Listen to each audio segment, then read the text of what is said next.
एक मां द्वारा टेक कंपनियों को समन भेजने से लेकर उन ऑडियोज तक जो अब शायद खारिज हो रहे साजिशी दावों को बढ़ावा देती थीं, और उन वीडियोस तक जो इस पूरे मामले का रुख बदल सकती हैं। नोलन वेल्स की मौत की जांच में कई नए अपडेट्स आए हैं जिन पर हमें चर्चा करनी है। स्वागत है साइड बार में, जिसे लॉ एंड क्राइम पेश करता है। मैं जेसी वेबर हूं।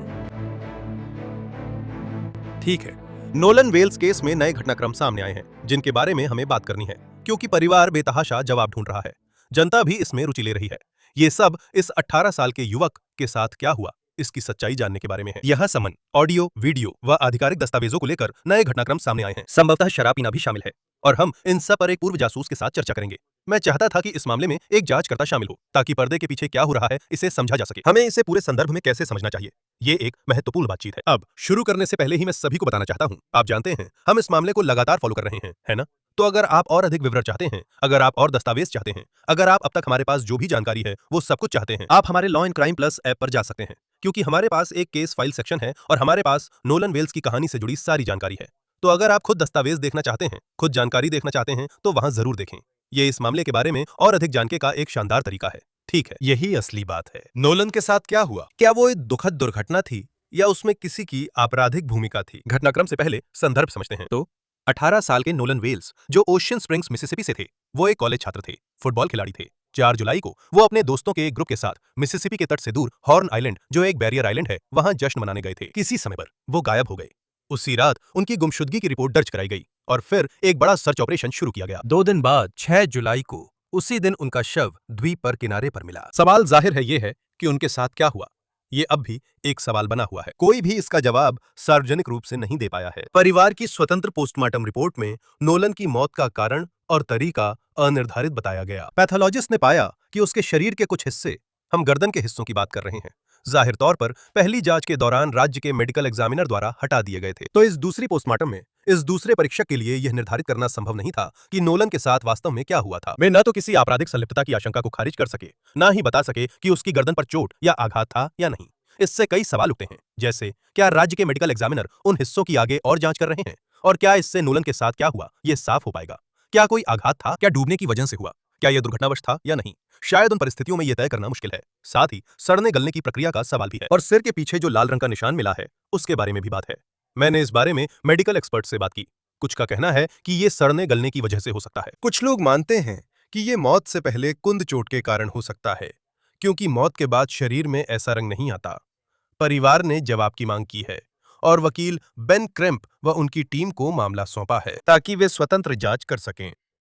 और यह कानून प्रवर्तन पर अविश्वास सा लगता है। वे वो जवाब तलाश रहे हैं जो उन्हें लगता है कि आधिकारिक माध्यमों से नहीं मिलेंगे। आइए मैं आपको नए घटनाक्रम बताता हूं। इससे पहले मैं मैट इरविन को बुलाना चाहता हूं, जो सेवानिवृत्त डिटेक्टिव और कानून प्रवर्तन प्रशिक्षक हैं, और हमें ये सब विस्तार से समझाने वाले हैं। मैट, आपको देखकर अच्छा लगा। समय निकालने के लिए धन्यवाद। धन्यवाद जेसी। ठीक है, पहले मुझे इन समन पर बात करनी है जो कल रात आए। मैं इसे कवर करना चाहता था। तो नोलन की मां क्रिस्टीन वांसली, जिनका इस कार्यक्रम में जिक्र हुआ है, ने टिकटॉक से रिकॉर्ड्स के लिए समन दायर किए हैं। स्नैप यानी स्नैपचैट, व्हाट्सएप, मेटा, लाइफ 360, ये उसके बेटे नोलन वेल्स की संपत्ति से जुड़े इस कानूनी मामले का हिस्सा हैं। ये खास समन है, कोर्ट का आदेश, जिसमें गवाह को दस्तावेज, रिकॉर्ड या सबूत पेश करने को कहा गया है। लगता है इन्हें अटॉर्नी गैरी बफकिन ने दायर किया, जो शायद बेन क्रेम्प के साथ काम कर रहे हैं, जिन्हें परिवार ने वकील नियुक्त किया है। यह जैक्सन काउंटी की चांसरी कोर्ट में दायर हुआ था। उदाहरण के लिए यह सिर्फ व्हाट्सएप का समन है, ताकि आपको अंदाजा मिले। इसमें लिखा है, उद्धरण, समन मिलने के 21 दिनों के भीतर, लेकिन 15 दिनों से पहले नहीं। आपको आदेश दिया जाता है कि सभी दस्तावेजों, इलेक्ट्रॉनिक रूप से संग्रहित जानकारी, रिकॉर्ड्स और नीचे सूचीबद्ध ठोस वस्तुओं का निरीक्षण और प्रतिलिपि बनाने की अनुमति देने और उन्हें प्रस्तुत करने के लिए, और इन सामग्रियों को याचिकाकर्ता यानी श्रीमती वेंसली के वकील को सौंपने, मेल करने, भेजने या निरीक्षण के लिए उपलब्ध कराने के लिए कहा गया है। अगर आप नीचे देखें तो लिखा है कि सामग्री 21 दिन में प्रस्तुत करनी है। सभी प्रकार की सामग्री और जानकारी, चाहे वह किसी भी रूप में हो, जो आपके पास, आपकी अभिरक्षा या नियंत्रण में हो या आपके लिए सुलभ हो। यह नोलन जेवियर वेल्स से संबंधित है, उनका मोबाइल नंबर, और फिर इसमें उनका ईमेल पता दिया गया है। इसमें बिना किसी सीमा के खाते से जुड़ी सभी सब्सक्राइबर जानकारी, सभी वर्तमान और पूर्व उपयोगकर्ता नाम, ईमेल पते, फोन नंबर और खाते से जुड़े डिस्प्ले नाम, खाते के निर्माण की तारीख और खाता बनाने के लिए उपयोग किया गया आईपी पता शामिल है। खाते की सभी गतिविधियों के आईपी पते, जिसमें login, password reset, 2 factor enrolment शामिल है। फ्रेंड इवेंट से जुड़े खाते के सभी आईपी पते और सार्वजनिक रूप से कॉन्फ़िगर किए गए संचार और सभी संबंधित डेटा और मेटा डेटा, खाते से संबंधित सभी गैर सामग्री जानकारी, वो सभी जानकारी जो किसी भी पक्ष को पहचानती है या पहचानने के लिए उपयोग की जा सकती है, जो खाते के साथ बातचीत में संदेश भेज रहा है, और सभी संचार जिसमें खाते को भेजे गए, खाते से भेजे गए या खाते को शामिल करते हुए संदेश और समूह संदेश शामिल हैं। सभी photograph, video recording, audio recording, सामग्री, अटैचमेंट्स, टेक्स्ट फाइलें, transcripts, GPS data, location data, meta data, sender रसीद, time stamp, logs, device identifiers, friends list, history समेत खाते से किसी भी तरह जुड़ी सभी प्रकार की अन्य इलेक्ट्रॉनिक रूप से संग्रहित जानकारी। अब ये क्यों प्रासंगिक है? आपको एक अंदाजा देने के लिए, TMZ के अनुसार क्रिस्टीन ने अपने बेटे के फोन को ट्रैक करने के लिए लाइफ 360 का इस्तेमाल किया था, जो जाहिर तौर पर उसके दोस्तों के पास था, और फिर उस ऐप के लोकेशन डेटा की तुलना स्नैपचैट से की। रिपोर्ट है कि उसने मेल नहीं खाया। साथ ही एक समय क्रिस्टीन को संदेह था कि क्या नोलन के फोन से कुछ डिलीट किया गया था, कि कथित तौर पर उसके स्नैपचैट अकाउंट पर कोई तस्वीरें या वीडियो नहीं थे। अब हमें यह भी पता है कि नोलन के कथित दोस्त वॉरेन हडसन ने ऑफिसर टैटम शो में ब्रैंडन टैटम से कहा, हमारे पास नोलन का फोन देखने का कारण नहीं था, किसी ने भी नोलन के फोन को नहीं छुआ। अगर हम में से किसी ने भी नोलन के फोन को नहीं छुआ तो आप जानते हैं कुछ भी डिलीट होने की कोई वजह नहीं है। ठीक है, मुझे पता है कि यह विषय से हटकर है, लेकिन मुझे एक स्पॉन्सर का जिक्र करना है जिसकी वजह से ऐसे एपिसोड्स बन पाते हैं, और मुझे लगता है कि आपको यह वाकई पसंद आएगा। क्योंकि क्या आपने कभी अपनी कोई पुरानी फोटो देखी है और सोचा है, वाह, मेरी त्वचा कितनी ज्यादा हेल्दी लगती थी, मैं कितना ज्यादा जवान दिखता था। और देखिए, जैसे जैसे आप बड़े होते हैं आपको डार्क स्पॉट्स, फाइन लाइंस और त्वचा की चमक कम होती दिखती है। इसी वजह से मुझे आपको इसके बारे में बताना है। ये है जियो स्किन केयर।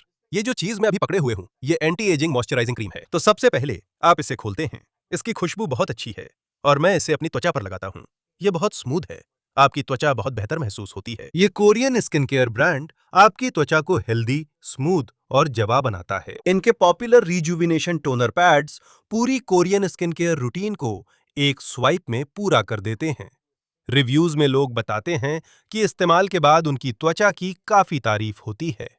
हाइड्रेशन, पोषण, जीयू का ग्लो अप बंडल, जिसमें टोनिंग पॉलिश पैड्स और NAD+ मॉइस्चराइजर हैं। ये उन लोगों के लिए परफेक्ट है जो जीयू का पूरा रूटीन आजमाना चाहते हैं। और मुझे कहना ही होगा, सीमित समय के लिए जेयू हमारे श्रोताओं और दर्शकों के लिए एक जबरदस्त डील लेकर आया है, क्योंकि उनका ग्लो अप बंडल अभी 45% तक छूट पर है। लेकिन हमारे श्रोता, हमारे दर्शक अब हमारे कोड साइड बार के साथ GUGUskin.com पर आपको अतिरिक्त 20% की छूट और फ्री शिपिंग भी मिल सकती है। वो है GUJIYSkin.com। अतिरिक्त 20% छूट के लिए कोड साइड बार का इस्तेमाल करें, और खरीदारी के बाद वो आपसे पूछेंगे कि आपने उनके बारे में कहां सुना। हमें थोड़ा प्यार दिखाएं, हमें थोड़ा समर्थन दें, उन्हें बताइए कि आपको हमारी शो ने भेजा है। सच में इसकी सराहना करेंगे। मैट, मैंने तुम पर बहुत कुछ एक साथ डाल दिया। हम ये समन क्यों देख रहे हैं? तो मुझे लगता है यहाँ कुछ बातें हो रही हैं। इन समन की भाषा किसी भी इलेक्ट्रॉनिक सेवा प्रदाता से रिकॉर्ड मांगने वाले समन के लिए सामान्य है। ये वही चीजें हैं जिन्हें आप किसी केस को तैयार करते समय देखेंगे। मुझे उम्मीद है कि जैक्सन काउंटी शेरिफ विभाग भी इसी तरह की जानकारी की मांग कर रहा है, चाहे वह समन के जरिए हो या सर्च वारंट के जरिए। लेकिन मुझे लगता है कि यह इस बात को दर्शाता है कि नोलन वेल्स के परिवार को, जैसा कि उन्होंने जाहिर किया है, कानून प्रवर्तन जांच की निष्पक्षता या ईमानदारी पर भरोसा नहीं है, और इसलिए वे अपनी खुद की जांच कर रहे हैं। और मुझे लगता है ये बड़ा सवाल है कि देश भर में इतने लोग इस केस पर क्यों चर्चा कर रहे हैं। जैसा मैंने कहा, कुछ लोगों के पास कानून प्रवर्तन पर भरोसे की वाजिब वजहें नहीं हैं। साफ कहूं तो इस देश में अश्वेत पुरुषों, खासकर युवा अश्वेत पुरुषों के साथ एक भयानक इतिहास रहा है, जिन्हें श्वेत पुरुषों द्वारा मार दिया गया और वे बिना सजा के बच निकले। और दुर्भाग्यवश इन मामलों में अक्सर कानून प्रवर्तन की भूमिका उदासीनता से लेकर मिलीभगत तक रही है। खासकर मिसिसिपी में, जहां एमेट टिल का शव पानी में मिला था जब श्वेत पुरुषों ने उन्हें मार दिया और बिना सजा बच निकले। ये जगह नोलन के मिलने की जगह से करीब 4-5 घंटे की ड्राइव पर है। 3 नागरिक अधिकार कार्यकर्ताओं जिन्हें श्वेत पुरुषों ने मारा था, जो कू क्लक्स क्लैन के सदस्य और पुलिस अधिकारी भी थे, के शव नोलन वेल्स के मिलने की जगह से 200 मील से कम दूरी पर मिले थे। मैं जैक्सन काउंटी शेरिफ कार्यालय पर आरोप नहीं लगा रहा हूं, ना ही कह रहा हूं कि मुझे नोलन वेल्स की मौत का कारण पता है। मुझे आश्चर्य नहीं होता कि मिसिसिपी में एक अश्वेत परिवार इतिहास को देखते हुए अपने बेटे की रहस्यमय मौत पर सवाल उठाएगा और अधिकारियों की बातों को तुरंत नहीं मानेगा। मुझे लगता है कि ये समन और स्वतंत्र जांच इसी ओर इशारा करते हैं। नहीं, आपने एक अच्छा मुद्दा उठाया। आपने उनकी चिंताओं, उनके संकोच, जवाब पाने की उनकी जरूरत और पारदर्शिता की जरूरत के बारे में एक अहम बात कही। एक बात मैं कहूंगा, आप जानते हैं, जब आप बेनक्रम को नियुक्त करते हैं, जैसा कि हमने पहले भी बात की है, तो इससे बहुत दबाव बनता है। इस मामले पर ध्यान जाता है। कानून प्रवर्तन एजेंसियों पर पूरी जांच करने और जनता को जवाब देने का दबाव पड़ता है। ऐसा नहीं है कि वे वैसे नहीं करते, लेकिन आप जानते हैं, परिवार को यह चिंता थी कि ऐसा लग रहा था जैसे कानून प्रवर्तन एजेंसियां अपने आप ही कह रही थीं कि इसमें किसी आपराधिक कृत्य का मामला नहीं है, यहाँ देखने लायक कुछ नहीं है। मेरे पास एक सवाल जरूर है। आपने एक महत्वपूर्ण बात उठाई। आपने कहा, और मैं आपके शब्दों को तोड़ मरोड़ना नहीं चाहता, अगर मैं गलत हूं तो मुझे सुधारिए, कि संभवतः आप मानते हैं कि कानून प्रवर्तन एजेंसियों ने भी वही रिकॉर्ड हासिल करने की कोशिश की होगी। अगर उन्होंने नहीं किया, अगर ये सामने आता है, उन्होंने सोशल मीडिया कंपनियों से वही रिकॉर्ड लेने की कोशिश नहीं की जिन्हें नोलन का परिवार हासिल करने की कोशिश कर रहा है, क्या इससे आपको जांच में कोई कमी नजर आती है? हाँ, यही बात है। अभी उन्हें हर स्रोत, खासकर इंसानी स्रोत से जानकारी लेनी चाहिए। मैंने सुना है उन्होंने 60 से ज्यादा लोगों से बात की है। उन्हें इलेक्ट्रॉनिक मीडिया से सभी सबूत जुटाने की कोशिश करनी चाहिए। और माफ वे उसका कीजिए, क्या आगे करेंगे? मेरा बोलिए। मतलब है, वे इसका इस्तेमाल किस लिए करेंगे? वे क्या जानने की कोशिश कर रहे होंगे? मान लीजिए आप एक जांचकर्ता हैं, आपको सारी जानकारी मिलती है, आप इसका क्या करते हैं? खैर, कुछ चीजें हैं, सही है। मेरा मतलब है उन्हें द्वीप पर उन सभी लोगों के फोन देखने चाहिए जिन्होंने जांच में आगे आकर कहा है कि उन्होंने 4 जुलाई को नोलन वेल्स के साथ कोई बातचीत की है या उन्हें देखा है, और उस सारी इलेक्ट्रॉनिक डेटा को खंगालना, संचार को देखना। उस दिन हॉर्न आइलैंड पर नोलन वेल्स के संपर्क में आए किसी भी व्यक्ति के डिवाइस से तस्वीरें देखना, सिर्फ उसके दोस्तों के समूह की ही नहीं, उन्हें इन इलेक्ट्रॉनिक सर्विस प्रोवाइडर्स को भी देखना चाहिए ताकि पता चले कि उस दिन नोलन की तरफ से कोई तस्वीर या कोई संदेश था जो किसी वजह से उसके फोन पर नहीं है। उन्हें उदाहरण के लिए देखना चाहिए। ये बताएगा कि कुछ हटाया गया था या नहीं। अक्सर फोन से कंटेंट डिलीट करने पर भी वो इलेक्ट्रॉनिक सर्विस प्रोवाइडर्स के सर्वर पर रहता है। यह एप्लीकेशन, डिवाइस परमिशन और प्राइवेसी पर निर्भर करता है। यह संभव है कि कोई माने उसने डिवाइस से डेटा डिलीट किया, जबकि वह डेटा सर्विस प्रोवाइडर के सर्वर पर अभी भी हो सकता है। क्या आपको लगता है वे किसी तरह का मुकदमा दायर करने की तैयारी कर रहे हैं? पहली बार नहीं है कि किसी ने जानकारी मिलने पर मुकदमा दायर किया है, संभावित रूप से एक समन के माध्यम से। क्या यह कुछ ऐसा है जिसके बारे में आप सोच रहे हैं? क्योंकि याद रखिए, उनका प्रतिनिधित्व एक वकील कर रहा है, परिवार का भी वकील है। ये निश्चित रूप से एक संभावना है, और आप जानते हैं, जब कोई अपना प्रियजन खो देता है तो किसी न किसी तरह की जवाबदेही चाहना असामान्य नहीं है। और खासकर अगर आपको लगता है कि अधिकारी अपनी जिम्मेदारियां ठीक से नहीं निभा रहे हैं, तो मुकदमा करना जवाबदेही की किसी न किसी रूप को पाने का एक तरीका हो सकता है। वैसे आपकी राय या आपके अनुभव के अनुसार ये ऐप्स कितने सटीक हैं किसी की लोकेशन ट्रैक करने पर? मैं कहूंगा कि इनमें से बहुत सारी एप्लीकेशनें बेहद सटीक होती हैं। मेरा मतलब है ये सैटेलाइट्स पर काम करती हैं।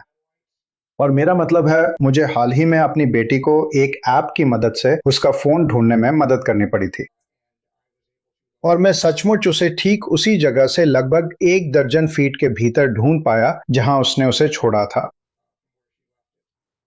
तो ये ऐप्स बहुत सटीक हैं। और अगर उदाहरण के लिए नोलन वेल्स अगर कोई और स्मार्ट टेक्नोलॉजी जैसे स्मार्ट वॉच या कुछ और पहन रहे होते, तो वे निश्चित रूप से उस दिन के दौरान नोलन वेल्स और उसके फोन के बीच की दूरी दिखा सकते थे। पिता का जासूस होना अच्छा है, कुछ भी खोता नहीं है, कुछ भी नजरअंदाज नहीं होता, ये काफी अच्छा है।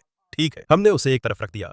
फिर से मैं उसी से शुरू करना चाहता हूं क्योंकि वो अभी अभी सामने आया है। लेकिन उससे भी पहले, जब हमने आपको शो में बुलाया, हमें एक और बात पर ध्यान देना था।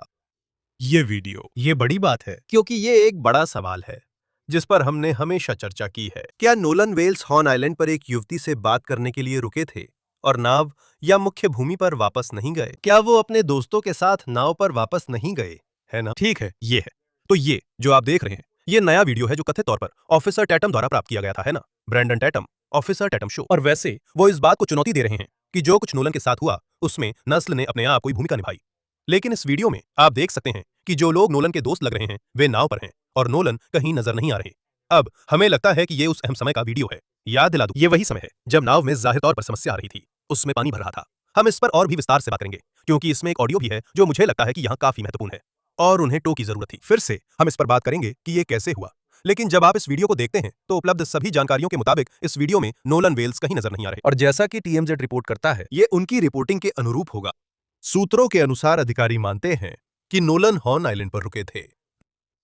2 गवाहों ने जांचकर्ताओं को बताया कि नाव के जाने के बाद उन्होंने नोलन को द्वीप पर देखा। मिसिसिपी समुद्री संसाधन विभाग की पुलिस रिपोर्ट के अनुसार जो ABC न्यूज को मिली, नोलन के दोस्तों ने अधिकारियों को बताया कि जब वे लोग वहां से गए वो एक अज्ञात महिला के साथ था और द्वीप पर रुकने का फैसला किया। मैट, मुझे लगता है ये वीडियो काफी निर्णायक है, बहुत महत्वपूर्ण है। मैं सहमत हूं। मेरा मतलब है वीडियो से लगता है कि नोलन नाव पर नहीं था। अब घटनाओं का सटीक समय कुछ ऐसा है जिसमें लोगों को उस वीडियो के समय और टो कंपनी को किए गए डिस्ट्रेस कॉल के समय को गहराई से देखना होगा।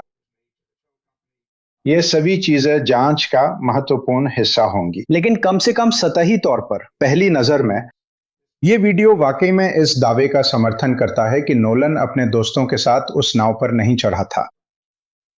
क्या इसका मतलब है कि नाव के सभी लोग बरी हो जाते हैं? अगर नोलन के साथ कुछ हुआ तो वह हॉर्न आइलैंड पर ही हुआ होगा।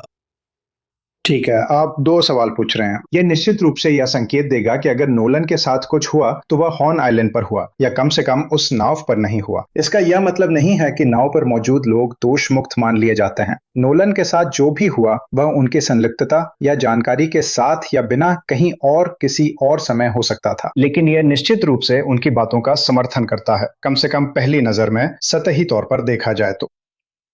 लेकिन ये जांच में मदद करता है। संभावित तौर पर अब हमें मुख्य भूमि को देखना होगा। हमें यह देखना होगा कि एक निश्चित समय के बाद क्या हुआ। वे दायरा सीमित कर सकते हैं और किसी इलाके पर और ज्यादा खास तौर पर ध्यान दे सकते हैं ताकि नोलन वेल्स के साथ क्या हुआ पता चल सके। सही है, बातचीत हुई थी। क्या नोलन वापस नाव में आया? मुख्य भूमि गया, कुछ हुआ, उसे फिर नाव पर भेज दिया। तुम जानते हो, उसका शरीर पानी में डाला। मैं ये नहीं कह रहा कि यह सही थ्योरी थी, लेकिन ये बात आ रही थी। अगर उस समय तुम उसे नाव पर नहीं देख रहे हो, ये मैं मानता हूं एक तरह से जांचकर्ताओं की मदद करेगा, है ना, कि उन्हें किस पर ध्यान केंद्रित करना है ये सीमित कर देगा। ये निश्चित रूप से जांच को कुछ दिशा देता है। मुझे लगता है फिर से सिर्फ जो सार्वजनिक रूप से रिपोर्ट किया गया है उसे जानकर ऐसा लगता है कि इस समय किसी भी चीज को पूरी तरह से बाहर करना जल्दबाजी होगी, लेकिन कम से कम यह ध्यान केंद्रित करने की दिशा बदल सकता है। इस समय कानून प्रवर्तन एजेंसियों के अनुसार उन्होंने उन लोगों से बात की है जो दावा करते हैं कि उन्होंने नोलन वेल्स को दोस्त की नाव के जाने के बाद द्वीप पर जिंदा देखा था।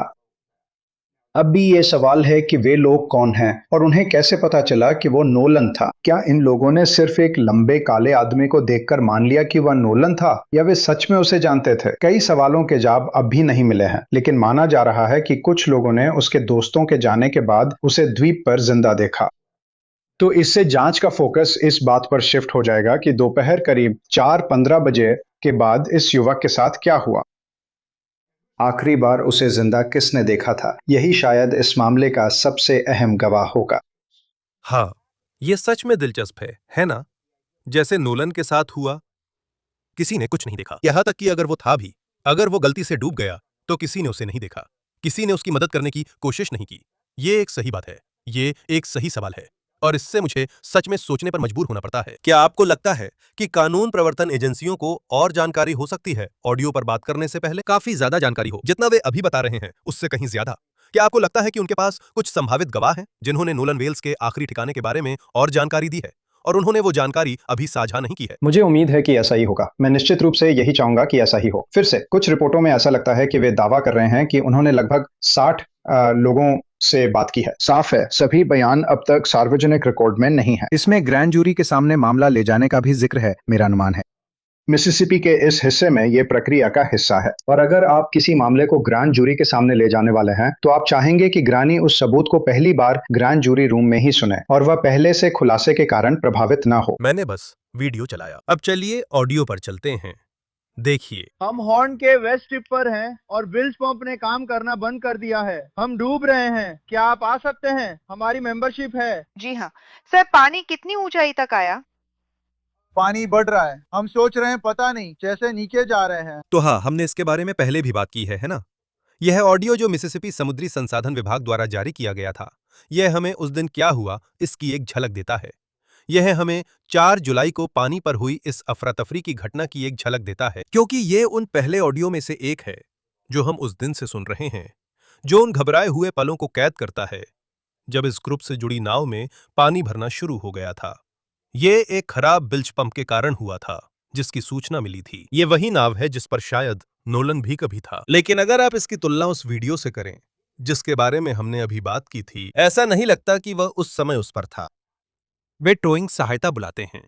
दिलचस्प बात यह है कि रिपोर्टिंग के अनुसार रिपोर्ट है कि उनकी मदद एक दूसरी नाव ने की जो वहां लंगर डाले थी और कोई निजी टोइंग कंपनी नहीं थी। रिपोर्ट के अनुसार नोलन के दोस्त कहते हैं कि वे हॉर्न आइलैंड से 4:30 बजे रवाना हुए थे। किसी ने कहा कि नोलन को हॉर्न आइलैंड पर शाम 6 बजे देखा गया। वैसे दोस्तों के अनुसार आखिरी बार उन्होंने नोलन को दोपहर 3 बजे देखा था। हमें ऑडियो से जुड़े इस घटनाक्रम पर ही चर्चा करनी है। जब ये वीडियो और ऑडियो आया तो एक थ्योरी सामने आई। ऑडियो का एक नया वर्जन था जिसे TMZ ने बेहतर बनाया था। इसे सुनने पर कई थ्योरीज मिलती हैं। कुछ लोग मानते हैं कि बैकग्राउंड में कोई बोलता सुनाई देता है। क्या वो मर गया है? नोलन, जागो, उसका सीना चेक करो। मैंने एक फॉरेंसिक ऑडियो विशेषज्ञ से बात की, रॉबर्ट फ्रीड, मेरे news nation show JC weber live पर दोनों वर्जन की तुलना की। तो एक वर्जन जो WFAB वेबसाइट से मिला था और एक TMZ से, और उन्होंने कहा कि TMZ से मिला नया एनहांस्ड ऑडियो दूसरे वाले से लंबा था। उन्होंने दोनों वीडियो के ट्रांसक्रिप्शन तैयार किए और उन्होंने ये पाया उन ट्रांसक्रिप्ट्स में। आपके विश्लेषण से क्या कोई कहता है वो मर गया? उसका सीना चेक करो। नोलन, जागो, ऐसा कुछ भी नहीं, ये बहुत विकृत है।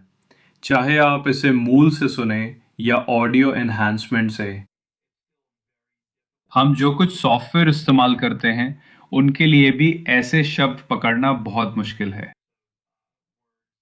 और जो ट्रांसक्रिप्शंस हमने देखी उनमें ऐसा या उससे मिलता जुलता कुछ भी नहीं था। अब उन्होंने कहा था कि वो ओरिजिनल स्रोत से ऑडियो चाहेंगे, है ना? मैं मान रहा हूं कि स्रोत अधिकारियों के पास है, क्योंकि उन्होंने कहा कि उसमें कुछ हिस्से हटाए गए थे। वे जानना चाहते थे कि ऑडियो कैसे तैयार हुआ। इस वीडियो में भी आप सुन सकते हैं कि कहां-कहां हिस्से हटाए गए हैं। मैंने उनसे कहा कि अगर किसी चीज को हटाया गया है, व्यक्तिगत जानकारी, एक फोन नंबर, हिस्सा हटाए जाते समय आप बैकग्राउंड में कुछ सुन सकते हैं, और इसलिए आप जानते हैं खाता नंबर, ऐसी चीजें साझा की गई थीं। तो वो मूल वीडियो चाहता है, वो मेटा डेटा देखना चाहता है। मैट, तुम इससे क्या निष्कर्ष निकालते हो? तो मैंने असली वीडियो सुना है, कम से कम जितना ऐसे अलग अलग मीडिया साइट्स पर चलाया गया है, और मैंने संवर्धित वाला भी सुना।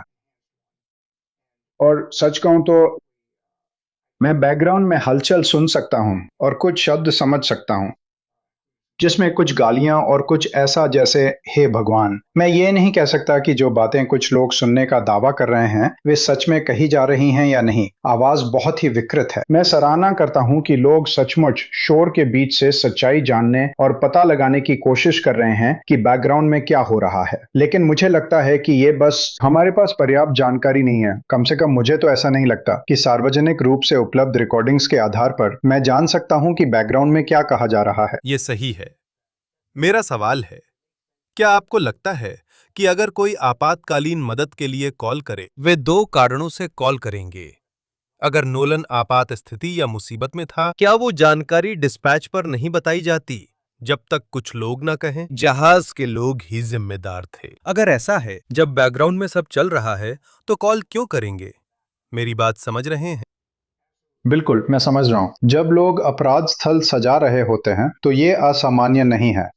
अपराध को छुपा रहे होते हैं। वे अपराध स्थल सजाने के लिए 911 पर कॉल भी कर सकते हैं। ऐसा आमतौर पर उन्हीं मामलों में होता है जो पहले से सोची समझी हत्याएं होती हैं और ठंडे दिमाग से किए जाते हैं। हम करीब आधा दर्जन लगभग 19 साल के युवकों की बात कर रहे हैं। मुझे नहीं लगता कि कम से कम अब तक जो रिपोर्ट हुआ है उसके आधार पर इस समूह में बहुत ज्यादा आपराधिक चालाकी या निर्दयता है। अगर उन्होंने जानबूझकर अपराध छुपाने के लिए झूठी संकट कॉल रची हो तो यह मेरे लिए बहुत हैरान करने वाली बात होगी। मेरे लिए ये और ज्यादा हैरानी की बात होगी अगर उन्होंने रिकॉर्डेड फोन कॉल करने का फैसला किया हो, जबकि पीछे किसी तरह की गलत हरकत से जुड़ी कोई बात चल रही हो जो उस समय हो रही हो या अभी अभी हुई हो। मैं अंत में यही कहूंगा कि अगर ये कोई साजिश है जिसमें 7 लोग जानते हैं कि नोलन वेल्स के साथ किसी तरह की गलत हरकत हुई और उनमें से एक या अधिक शामिल थे,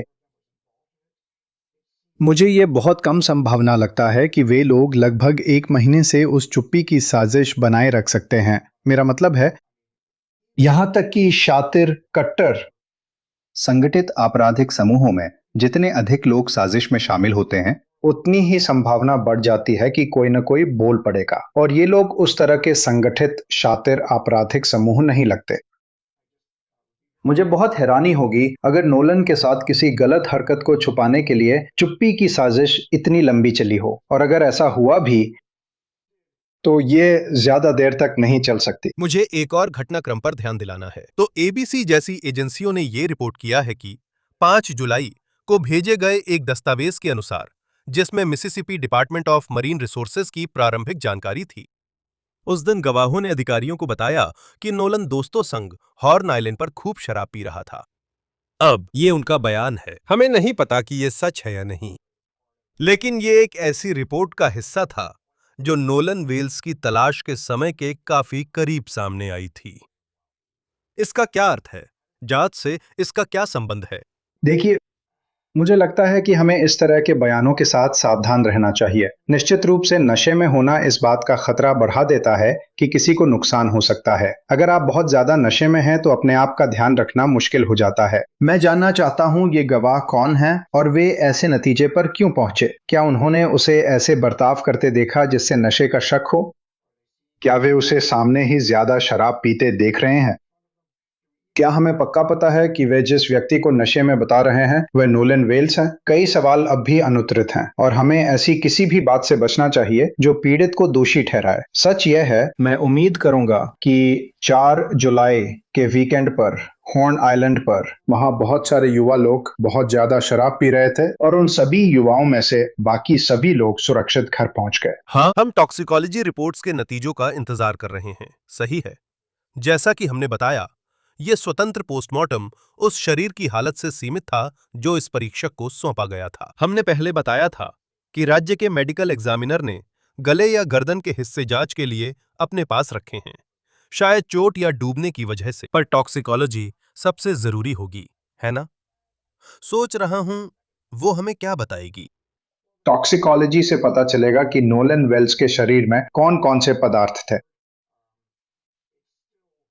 फिर भी यह सवाल का जवाब नहीं देता कि इस नौजवान ने अपनी जान क्यों गंवाई। ये जानकारी है, लेकिन ये जवाब नहीं है। एक मुश्किल यह है कि जब आप डूबने के मामलों से निपट रहे होते हैं, तो अगर यही स्थिति है तो यह जानना बहुत मुश्किल हो सकता है कि हालात क्या थे। क्या किसी को धक्का दिया गया था? क्या वे नशे में थे? क्या आपने उन्हें धक्का दिया?